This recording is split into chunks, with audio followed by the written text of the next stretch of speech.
We're here inside the automatic racing Aston Martin Vantage GT4. This is the only GT4 Aston Martin Vantage in North America. We'll do a quick walkthrough of the cockpit and show you guys all the buttons that we use during a race. Alright, so the first thing is, when you get in the car, the ignition has 3 different settings. The first one is off, and the second one is intermediate.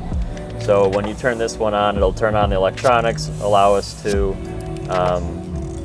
look at any data that's on the screen up here. And then the third setting is full on, so that'll turn the engine on once we hit the start button. The start button is located on the steering wheel. There's this green button right here. The screen shows our speed on the top left, then water temperature, and then it'll also show us what gear we're in right in the middle of the screen, as well as our best lap time. Once we're on the wheel, there's a toggle button, so this will allow us to see different information on the main screen.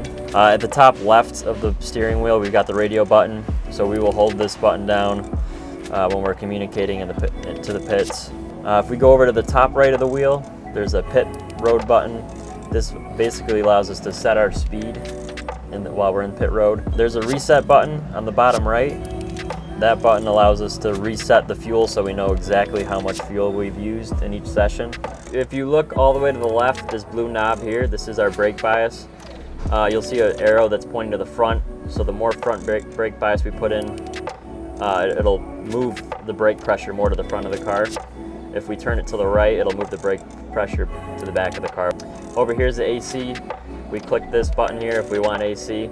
It's not going to be too hot this weekend, so I don't think we'll be using that.